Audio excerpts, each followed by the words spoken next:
The blade pressed against Commander Kyle Brennan's throat before he could blink. He didn't flinch. The Zaltharian guard hissed, mandibles clicking in fury, but Kyle kept his eyes locked on the towering alien queen gliding down the corridor toward her private chambers. "Your Majesty," Kyle said, voice steady despite the weapon drawing blood. "Stop."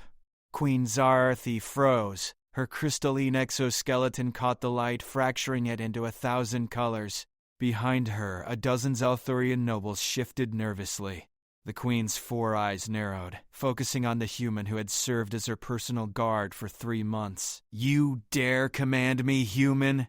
Kyle felt the blade dig deeper. He ignored it. "Your husband is in your chamber. He's not alone." The corridor went silent. Zarati's translator pendant flickered, struggling with the implication. When she spoke again, her voice carried a dangerous edge. "Explain. Quickly. I heard them 30 minutes ago. Prince Velkoth and High Advisor Thrustal. They were discussing dosages." Kyle's jaw tightened. "Velkoth said the poison works faster if you're tired. He said tonight was perfect." A ripple passed through the assembled nobles. The guard at Kyle's throat pressed harder, but Zarati raised one elegant claw. "My husband loves me. Your husband wants your throne." Kyle met her gaze without wavering. "I stake my life on it." "You already have," Zarathi said softly. "Ralkan, if this human lies, you may execute him where he stands." The guard behind Kyle thrummed approval. Zarati gestured. 2 of her elite warriors moved to flank her chamber doors. She activated the entrance, and the heavy portal slid open with a hiss. Prince Velkoth stood beside the queen's resting pool, one hand extended over the shimmering liquid. A vial gleamed in his grasp. Beside him, High Advisor Thrustal clutched a data tablet, his small eyes widening in horror. For 3 heartbeats, nobody moved. Then Velkoth's hand closed around the vial. "My love, I was just..." "Don't!" Zarathi's voice could have cut steel. "Show me what's in your hand." Velkoth's expression shifted from shock to rage. He hurled the vial at the floor. It shattered, releasing a vapor that ate through the stone tiles like acid. The queen's guards lunged. Velkoth drew a plasma blade from his robes, moving with surprising speed. He slashed at the nearest warrior, but Thrustal was already running. Kyle moved on instinct. He twisted against Ralkan's blade, accepting a shallow cut across his shoulder as he broke free. 3 strides brought him to Thrustal's path. The advisor tried to dodge, but Kyle's fist connected with his thorax. The alien crumpled. Behind him, Velkoth screamed defiance as the guards overwhelmed him. Zarti approached Kyle slowly. Blood ran down his neck and shoulder, staining his uniform. She studied him with all 4 eyes. "You saved my life, human." "Why?" Kyle straightened despite the pain. "Because you're worth saving, Your Majesty, and because humans don't let assassins win." The queen's mandibles spread, and what Kyle had learned was a smile. "Then perhaps your species is more than we believed." "We keep trying to tell you that," Kyle said, and grinned. The council chamber erupted in chaos. 40 Zaltharian nobles shrieked and clicked, their voices blending into a cacophony that made Kyle's skull throb. He stood beside Queen Zarithi's throne, freshly bandaged, watching the political firestorm he'd ignited. "A human accuses our prince!" Lord Kreshtar slammed his claws against the stone table. "This is an outrage orchestrated by the Human Alliance to destabilize our empire." "The prince confessed through his actions," Zararthi said coldly. "He attempted to flee. The poison was real, circumstantial." Another noble rose, wings buzzing. "Commander Brennan could have planted the vial. Humans are known deceivers." Kyle's hand twitched toward his sidearm, but he forced himself still. Zarathi had warned him this would happen. The Zalathurian Empire had never trusted humanity's recent alliance offer. Too many saw humans as primitives, barely worth acknowledging despite their military victories against the Crocian horde. "Bring the prince!" Zarote commanded. The doors opened. Velkoth entered in chains, flanked by guards. He'd been a handsome specimen once, his carapace polished to mirror brightness, his bearing regal. Now he looked diminished, his eyes burning with hatred as they fixed on Kyle. "You've doomed yourself, monkey," Velkoth hissed in English. Perfect, unaccented English. The chamber went quiet. You speak their language? Zarati leaned forward. Since when? Velkoth's mandibles clicked in what might have been laughter. For years, my queen. I've studied our enemies extensively. I know their weaknesses, their fears, their pathetic attachment to honor. He spat the last word. This one especially. So noble, so brave, so predictable. Kyle felt ice slide down his spine. What are you talking about? You think you saved her? Velkoth's eyes glittered. You think stopping one vial of poison changed anything? The real attack begins in 4 minutes. Zara T. rose from her throne. Explain. The human fleet. Velkoth smiled, showing rows of serrated teeth. 12 warships, currently in orbit. Their captain is an old friend, isn't he, Commander? Captain Derek Lawson of the Carrier Independence. The man who saved your life at the Battle of Proxima. Kyle's blood turned cold. Derek wouldn't betray you? No. But he would follow orders. Velkoth gestured with his chained claws. Orders transmitted from this palace 3 hours ago, using the Queen's personal encryption codes. Orders to prepare for an orbital strike on this very building to eliminate a Zalturian coup in progress. The nobles exploded again. Accusations flew. Several drew weapons. You're lying, Kyle said, but his hand was already moving to his comm unit. Am I? Check your fleet's status, Commander. They're already charging weapons. Kyle activated his encrypted channel. Brennan to Independence, respond. Static crackled. Then, Derek's voice, tense and urgent. Kyle, where the hell are you? We've got orders to fire on the palace in 3 minutes. Some kind of coup attempt. Get out of there now. Derek, stand down. It's a setup. I can't. The orders came through proper channels with the Queen's authorization. If there's a coup, we're obligated to. There's no coup. Velkoth set this up. Who's Velkoth? Zara T. moved beside Kyle, her presence commanding despite the chaos. I am Queen Zara T. I issued no such orders. This is an assassination attempt, Your Majesty. Derek's voice carried confusion and suspicion. How do I know this is really you and not a hostage situation? Because I'm telling you it is, Kyle shouted. Derek, you know me. Have I ever lied to you? 2 minutes 30 seconds, Velkoth announced cheerfully. And your fleet won't listen, Commander, because my agents have already transmitted evidence of the Queen executing human diplomats. Fabricated, of course, but quite convincing. Kyle rounded on him. Why? Why destroy the Alliance? Why kill your own wife? Wife? Velkoth laughed.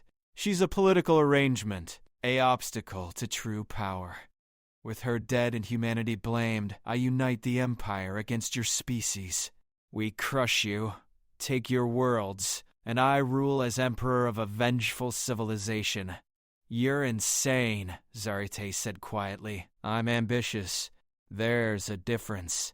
Velkoth's eyes gleamed.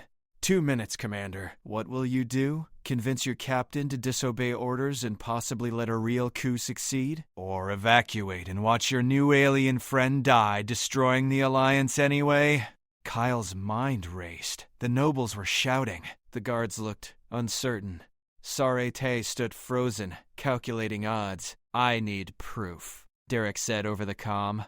Something that verifies this isn't a coup. Kyle looked at Velkoth, then at the Queen, then at the assembled nobles who wanted nothing more than to see humanity fail. An idea struck him.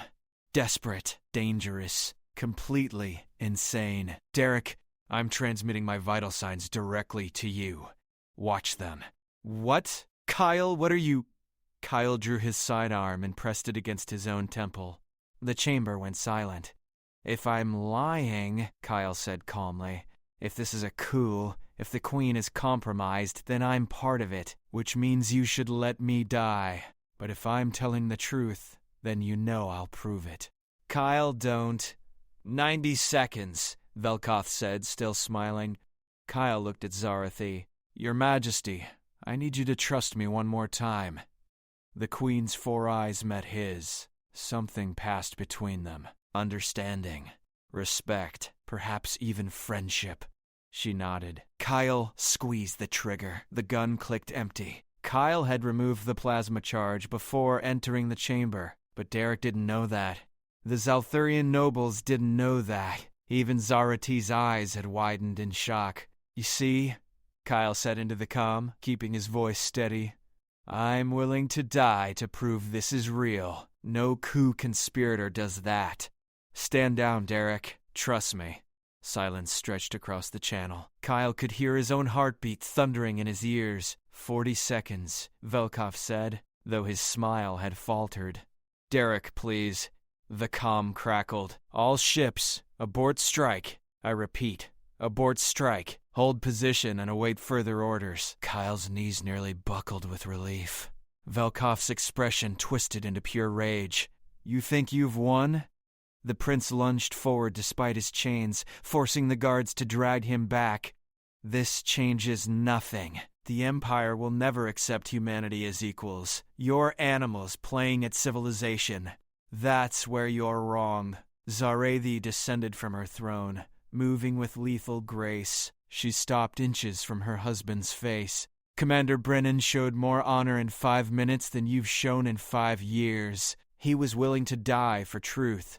What have you ever sacrificed?" "I sacrificed my pride marrying you."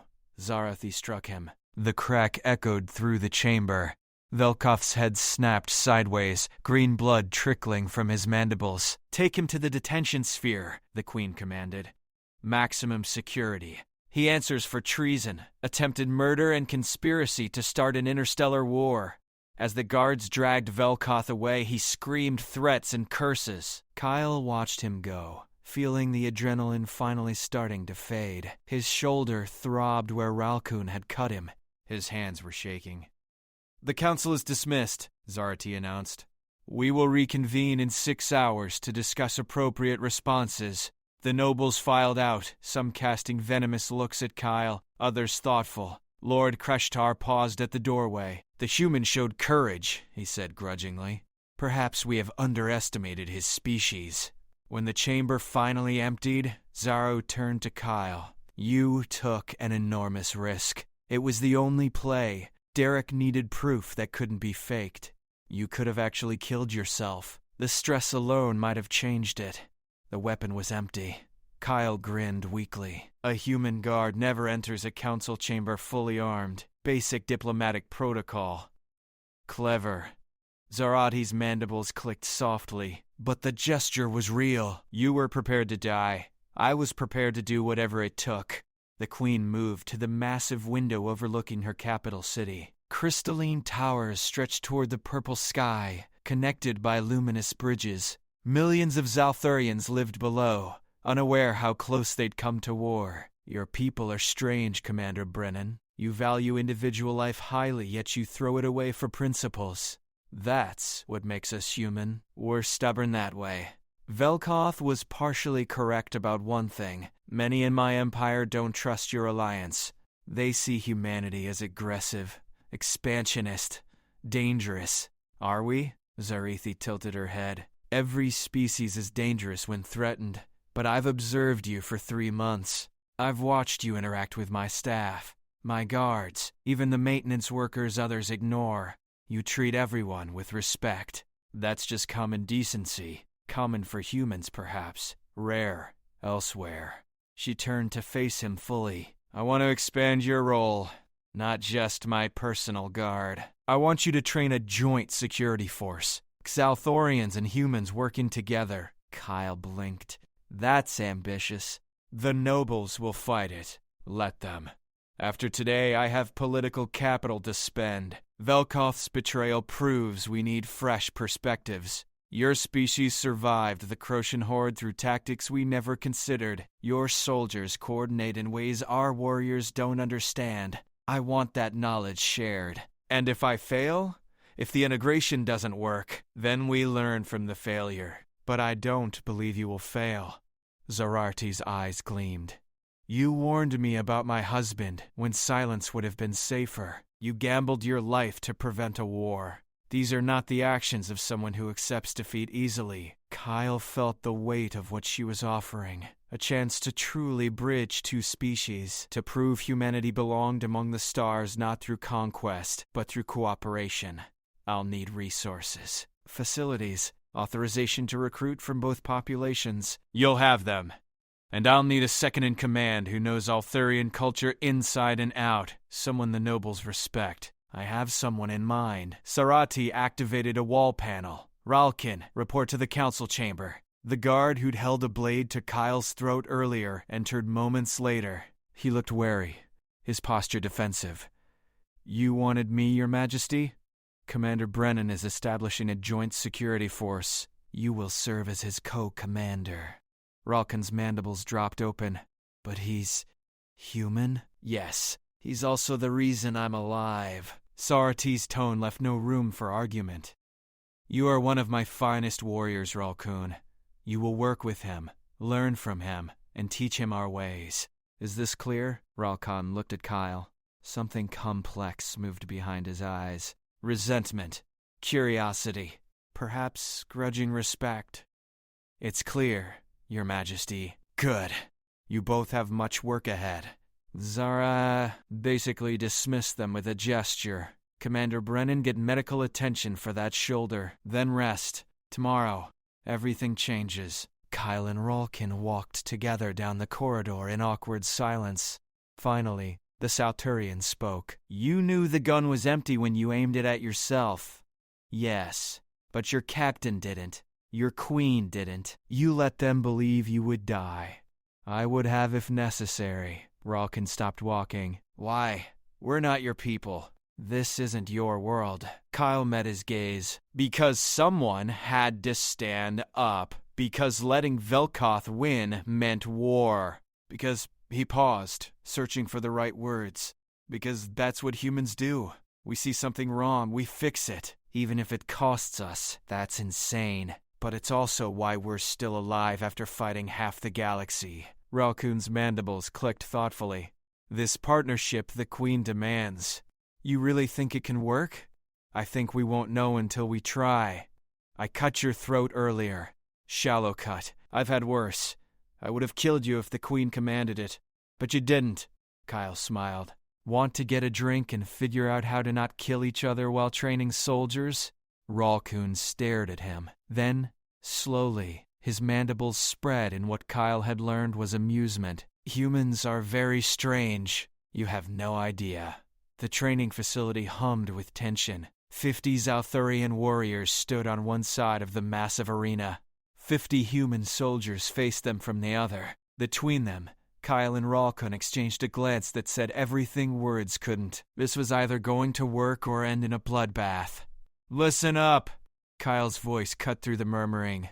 I know what you're all thinking. Half of you think humans are weak primitives. The other half think Zalthurians are arrogant bugs. You're all wrong. A few soldiers shifted uncomfortably. One Zalthurian warrior, larger than the others, stepped forward. I am Thexrel. I've killed 17 humans in battle before the truce. Why should I train beside those I'm bred to hunt? Kyle walked toward him calmly. Because the Kroshan Horde doesn't care about our old grudges. Neither do the Velmax slavers or the Torinth pirates. Out there, we're all just meat, unless we adapt. Pretty words. Prove them. Kyle looked at Ralkine. You want to show them, or should I? Ralkin's mandibles clicked. Together, they'd practiced this for 3 days. Kyle knew the choreography, but actually executing it in front of a hostile audience was different. He drew his combat blade. Ralkun ignited his plasma staff. They moved.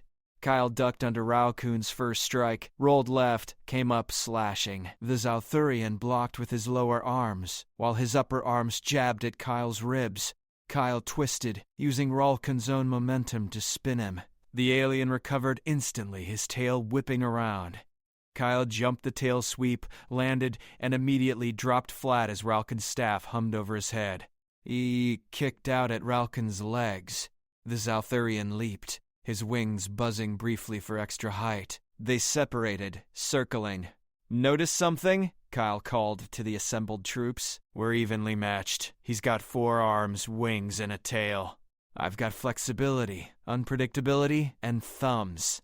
Thumbs are extremely annoying, Ralkun added, which got a few laughs from both sides. They engaged again, faster now. Kyle feinted high, struck low. Ralkan anticipated it, countered with a grapple that should have ended the fight. But Kyle knew Zalthurian anatomy now. He pressed the nerve cluster behind Ralkan's third shoulder joint, forcing the warrior to release him. Ralkan retaliated by grabbing Kyle's weapon arm with two hands, while his other two reached for a chokehold. Kyle headbutted him, something Zalthurians never expected because their exoskeletons were too hard. It hurt like hell, but it worked. They broke apart, both breathing hard. "Now watch this," Kyle said. He deliberately dropped his guard. Ralkan struck, his staff aimed at Kyle's chest. At the last second, Kyle sidestepped and grabbed the staff. Instead of fighting for it, he pulled Ralkun forward while dropping backward. The Zalthurian flew over him, and Kyle planted both feet in his abdomen, launching him across the arena. Ralkun landed in a roll, came up ready, then stopped. Kyle stood with the plasma staff pointed at the ground. "I had the kill," Kyle said, "but I didn't take it. Know why?" Thexrel narrowed his eyes. "Why?" "'Cause he's worth more alive as my partner than dead as my enemy." Kyle tossed the staff back to Ralkan. "That's the lesson. We're stronger together than apart." "Inspiring speech," a human voice called out. Lieutenant Amy Warren stepped forward from the human ranks. "But speeches don't win battles. What happens when things go wrong? When the Zalthurians decide human lives are expendable?" Kyle had expected this. Warren had lost her entire squad to Zalthurian forces 2 years ago. Her presence here was a test from human command. Valid question. "Ralkan?" The Shalturian warrior moved to the center of the arena. 3 weeks ago, I held a blade to Commander Brennan's throat. I was ready to kill him on my queen's word. Today, he is my commanding officer, and I would die defending him. What changed? "You're being paid to say that," Warren shot back. "I'm being ordered to work with him, not to trust him. Trust must be earned." Ralkan looked at Kyle. "He earned it by risking everything to save my queen, by treating me as an equal even after I drew his blood, by admitting what he doesn't know about our culture and asking me to teach him." He paused. "Can you say the same about your prejudices, Lieutenant?" Warren's jaw tightened. "My squad died screaming, and 17 of my kills were humans who probably had families." Ralkan's voice softened. "We've all lost people. We can let that define us, or we can prevent others from experiencing the same loss, which serves their memory better." The arena fell silent. Kyle watched Warren war with herself, grief and anger battling against reason. "Fine," she said finally. "I'll try. But the first time one of them screws over a human, we're done." "Fair enough," Kyle said. "Same goes in reverse. Now, let's start with basic integration drills." The next 4 hours were chaos. Humans couldn't communicate in the clicking language Zalthurians used for combat signals. Zalthurians couldn't parse human hand signals fast enough. Size differences caused problems. Cultural misunderstandings erupted constantly, but slowly, painfully, progress emerged. A Zalturian named Kivsha demonstrated how their peripheral vision could spot threats humans missed. A human sergeant named Cole Martinez showed how humans could fit through spaces Zalturians couldn't. They began adapting tactics covering each other's weaknesses. By the end of the session, they weren't friends, but they weren't enemies either. Kyle was reviewing the day's notes when Ralkan approached. "We have a problem." "Just one?" "The Torinth pirates. Dealings. Reports a raid fleet heading for the mining colonies on Kepler 442b. It's a joint human-Zalthurian operation. 20,000 workers. Minimal defenses." Kyle's blood ran cold. "When?" 36 hours. "The Queen wants to send our new joint force. We've had 1 day of training." "I know. But every regular military unit is deployed on the border. We're the only force available within range." Ralkan's mandibles twitched. "The Queen is gambling that our integration is far enough along to function under pressure. That's insane. That's politics. If we fail, she loses credibility. The alliance weakens. If we succeed, we prove the concept works." Kyle looked out at the troops, exhausted and suspicious, barely holding together. The idea of throwing them into combat was madness, but 20,000 civilians would die if they didn't try. "How many ships can we get? 2 human frigates? One Zalthurian cruiser, transport capacity for all 100 troops plus equipment. Transit time, 30 hours. That gives us 6 hours to prepare the colony's defenses before the pirates arrive. Kyle's mind raced through scenarios. The Torrent were vicious, experienced raiders. They'd torn through defended positions before. His half-trained, barely functional unit would be slaughtered if he approached this wrong, unless he played to their strengths instead of their weaknesses. Get me full specs on the colony layout. I need Warren, Thexral, and Kivsha in the briefing room in 10 minutes. And Ralcoon? Yes? I hope you're ready to find out if humans are as crazy as everyone says. Ralcoon's mandibles spread wide. Commander, I'm counting on it. The mining colony sprawled across Kepler 442b's barren surface like a metal tumor. 47 structures connected by pressurized tunnels. 19,732 civilians who had no idea death was coming. Kyle stood in the command center, studying holographic displays while his mixed unit scrambled to fortify positions. 29 hours of travel. 5 hours of frantic preparation. 1 hour until the Torrent fleet arrived. The eastern perimeter is a disaster, Warren reported, her face streaked with dust. The mining equipment is too heavy to move. We can't establish a proper defensive line. Then don't. Kyle highlighted 3 tunnel junctions on the display. Collapse these passages. Force them into kill zones here and here. Jaxerl clicked his disapproval. That traps civilians in the western section. If the Torrents break through, we can't evacuate them. If the Torrents break through, everyone dies anyway. We need choke points. The human thinks like a Torrent, Kivsha observed. Brutal efficiency over honor. Honor doesn't save lives, results do. Kyle zoomed in on the colony's power grid. Ralcon, can your engineers reroute the primary generators? To where? The defensive turrets are ancient. They'll last maybe 10 minutes against Terran firepower, but if we overload them with triple their normal power output, they'll burn out after a single sustained barrage, Ralcon finished. But that barrage will be devastating. Exactly. We hit them hard on arrival, make them think we're stronger than we are. Then we fall back to the prepared positions and bleed them in close quarters. Warren frowned. That's assuming they come in aggressive. What if they siege us? They won't. Torrent pirates don't have the patience. They'll want to crush us fast and grab what they can before regular military arrives. Kyle highlighted the colony's ore storage facilities. Plus, they're here for refined platinum. 6 months of production sitting in those warehouses. They'll push hard to secure it. You're betting 20,000 lives on pirate psychology, Thexral said. You have a better idea? Silence. Then we go with this. Dismissed. Get your people in position. As the officers dispersed, Ralcon lingered. You didn't mention the civilians in the briefing? What about them? The evacuation shuttles can hold maybe 4,000. If this goes wrong, 15,000 people have no escape. Kyle met his eyes. I know. That doesn't bother you? It terrifies me. But showing fear to the troops helps no one. Kyle pulled up the civilian distribution map. We've concentrated non-essential personnel in the hardened shelters here, and here.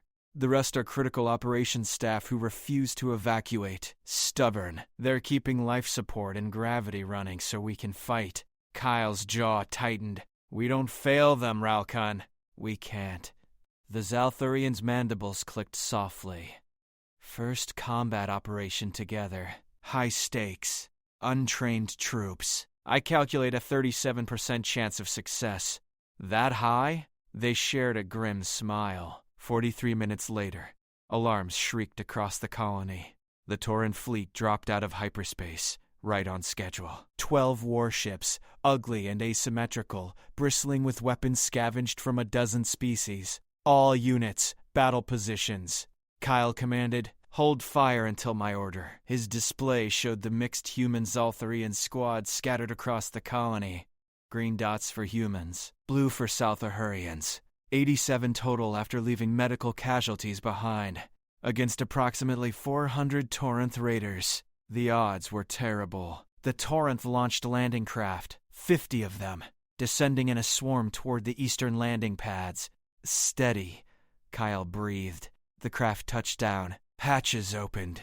Torrent warriors poured out, massive 8-limbed creatures in scavenged armor, weapons firing indiscriminately. Now, Kyle said calmly, the defensive turrets erupted. Overcharged plasma bolts tore through the landing zone. Torrent bodies exploded. Craft disintegrated. The entire eastern pad became an inferno. The Torrent response was immediate and brutal. Their warships opened fire on the turrets, one by one. The overloaded weapons systems failed exactly as Kyle predicted, but not before inflicting catastrophic casualties. First wave neutralized, Warren reported. Estimated 140 enemy dead. Second wave launching, Keefsha added, targeting western and southern pads. They're splitting their forces. Good, let them. Kyle switched channels. All squads execute Plan Delta. The Torrent landed on 3 different pads simultaneously. This time, no turrets greeted them. They advanced cautiously into the colony proper, weapons ready. They walked straight into the kill zones. Shaltharian warriors dropped from ceiling vents, their 4-armed fighting style perfect for close quarters. Human soldiers fired from concealed positions, their thermal imaging cutting through the colony's darkness. Mixed teams coordinated with brutal efficiency. Zalturians funneling enemies into human firing lanes. Humans covering Zalturian flanks during their devastating melee attacks. The Torrent fell back, regrouped, pushed harder. They're adapting, Ralcoon warned, bringing up heavy weapons. Kyle watched the tactical display. The Torrent were doing exactly what he'd hoped, committing more forces, getting angry, getting sloppy. Phase 2. Warren, collapse Tunnel Junction 7. But that's... Do it! Explosive charges detonated. The tunnel collapsed, cutting off the Torrent advance, but also trapping 30 of Kyle's troops on the wrong side with over 100 enemies. Commander! Thexrel's voice crackled with fury. You've killed them! Watch. The trapped Torrent realized their situation simultaneously, caught in a sealed section with no reinforcements, no escape, and 30 of the galaxy's most motivated soldiers. The slaughter was precise and terrible. 12 minutes later, the Torrent commander made his mistake. Enraged by losses, he committed his elite guard, 300 warriors in powered armor, to a direct assault on the command center. They came through the main corridor in a concentrated mass. All units fall back, Kyle ordered. Let them come. Kyle, they're going to overrun us, Warren shouted. Trust me. The Torrent elite smashed through the last defensive position. 20 meters from the command center. 15. Kyle activated the manual override he'd prepared hours ago. The ore refinery, located directly above the main corridor, had been processing platinum when the attack started. 6 months of production. Superheated molten metal ready for casting. Kyle opened the containment valves. 1,500 tons of liquid platinum poured into the corridor at 3,000 degrees. The Torrent elite guard died screaming. Their armor melting, their bodies consumed. The remaining Torrent broke. They fled to their ships, abandoning equipment, wounded, everything. Within minutes, their fleet was gone. Silence fell across the colony. Kyle's hands shook as he released the controls. He'd just killed 300 beings. The fact that they were murderous pirates didn't make it easier. Casualty report, he said quietly. 11 human dead. 16 Zalthurian. 43 wounded across both species. Ralcoon's voice carried something that might have been awe. We held. The civilians, 12 dead from initial bombardment. The rest are safe. Kyle closed his eyes. 27 total dead. Against 400 Torrent casualties. A victory by any measure. It felt like defeat. Warren entered the command center, her armor scorched, her expression unreadable. She walked straight to Kyle and extended her hand. I was wrong about you. About this whole integration thing. What we did today, humans and Zaltharians fighting as one unit, it was impossible. Except we did it anyway. Kyle shook her hand. We all did it. No. You led it. There's a difference. She glanced at Ralcon. Your co-commander held the Eastern Junction when it should have fallen. Saved my squad. I owe him my life. Ralcoon's mandibles spread. You would have done the same. Maybe. But I wouldn't have trusted you to do it 3 days ago. Warren looked between them. Whatever this is we're building, I'm in. Completely. One by one, the other officers entered. Thexril, covered in Torinth blood. Kavisha, missing 2 fingers from one hand. Human and Zaltharian soldiers, exhausted and wounded but alive. They stood together, not as separate species, as something new. The Queen will want a full report, Ralkin said. Kyle nodded. Then let's give her one she won't forget. Queen Zarathi's throne room had never been so crowded. Nobles from across the Empire packed the galleries. Human diplomats stood alongside Zalturian ministers. News feeds from 17 systems broadcast live. Kyle stood at attention beside Ralcoon, both still wearing their battle-scarred armor. They'd refused to change. The blood and burns told a story no words could match. Commander Brennan, Sarati began, her voice carrying across the chamber. You took an untrained force into combat against overwhelming odds. Military doctrine calls this reckless. Kyle kept his expression neutral. Yes, Your Majesty. You sacrificed defensive positions, trapped your own troops, and used industrial equipment as a weapon of mass destruction. Yes, Your Majesty. 27 beings died under your command. Yes, Your Majesty. Kyle's voice cracked slightly. I remember every name. The Queen descended from her throne slowly. The chamber held its breath. You also saved 19,705 lives. You proved that human and Zalthurian forces can function as a unified combat unit. You demonstrated tactical brilliance that our own generals are still analyzing. She stopped before him. And you did something I thought impossible. You made warriors from 2 species bleed together, fight together, and trust each other with their lives. She turned to address the assembled crowd. For too long, this empire has viewed humanity as useful barbarians, strong but crude, brave but unsophisticated. Commander Brennan has shown us the truth. Humans possess a quality we've overlooked. They adapt. They improvise. They refuse to accept defeat even when logic demands it. Murmurs rippled through the nobles, not all approving. Some of you still doubt, Zarathi continued. You see the alliance as a temporary arrangement, a political necessity until humanity proves unworthy or we grow strong enough to stand alone. Her 4 eyes swept the room. You're wrong. The universe is vast and hostile. The Crocian horde was merely the beginning. Greater threats are coming. Species that make the Torinth look like scavengers. We will face them together or die separately. Lord Crushtar rose. Your Majesty, with respect, one battle doesn't validate an entire strategy. What happens when human and Zaltharian interests diverge? When their self-preservation instincts override their loyalty? A fair question. Zarothi gestured to Ralcoon. Answer him. The Zaltharian warrior stepped forward. 3 weeks ago, I would have killed Commander Brennan without hesitation if ordered. I saw him as an outsider, a potential threat. Then I watched him risk his life to save our queen. I fought beside him at Kepler-Pered, 442B. I saw him weep for the Zaltharian warriors who died under his command. Ralkin's voice strengthened. Loyalty isn't about species. It's about shared sacrifice, shared purpose. The humans who fought with us bled the same color we do. They mourned their dead the same way. They celebrated victory the same way. We are different, yes. But difference isn't weakness. It's strength. The chamber erupted in argument. Nobles shouted. Diplomats conferred frantically. The human ambassador, an elderly woman named Patricia Vance, rose to speak. If I may, she said, her voice cutting through the chaos. The Zalhathorian Empire and humanity have been dancing around each other for years.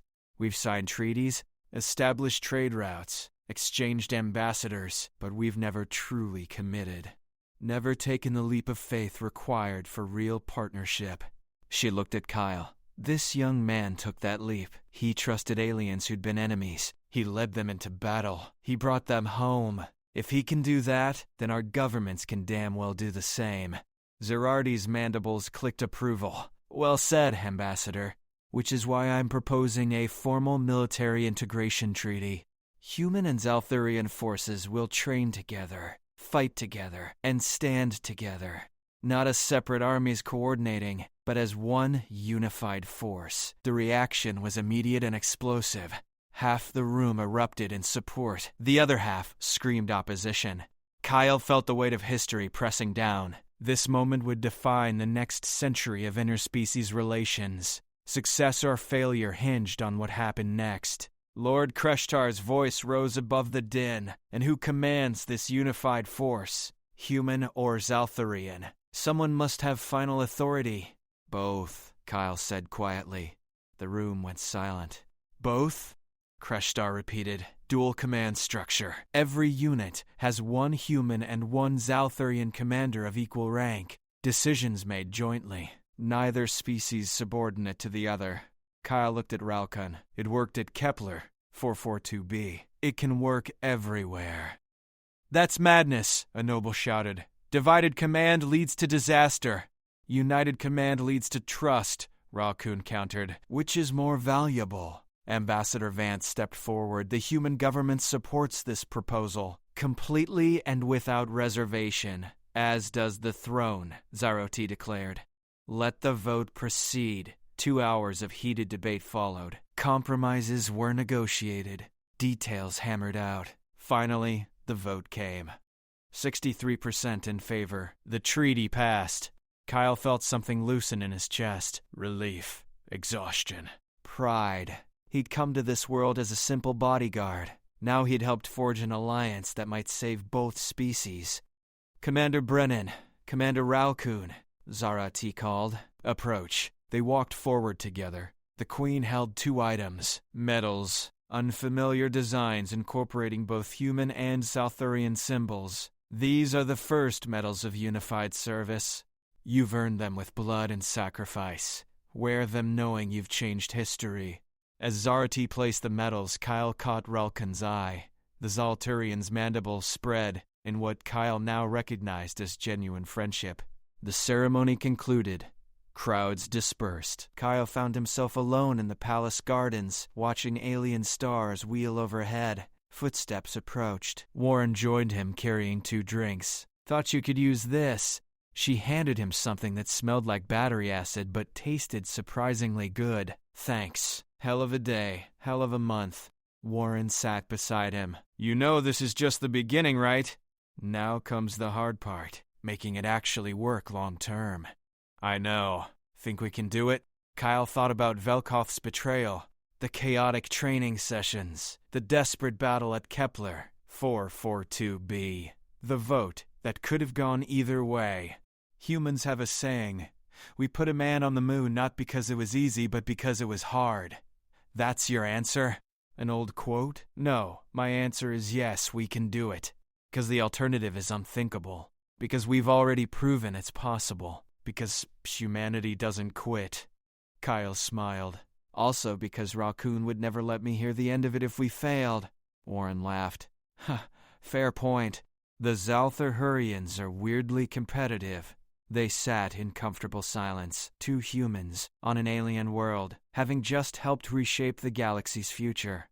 Ralkun emerged from the palace, spotted them, and approached. There you are. The Queen wants to see you both. Something about expansion plans. More work already, Warren groaned. The universe doesn't stop for our convenience, Ralkun said, but his tone was amused. Come, we have much to discuss. Kyle stood, feeling the weight of his new medal. 27 names echoed in his memory. 27 beings who died so thousands could live. He'd carry them forever. But he'd also carry something else. Hope.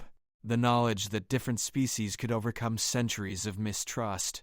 That cooperation could triumph over conflict. That the future didn't have to repeat the past. You coming? Warren called. Kyle took one last look at the alien stars, then turned toward his friends, human and Zalthurian, partners, family. Yeah, he said. I'm coming. Together they walked back into the palace. Behind them the universe stretched infinite and dangerous. Ahead, countless challenges waited, but for the first time in galactic history, 2 species would face them as one. Humanity had arrived among the stars. and the star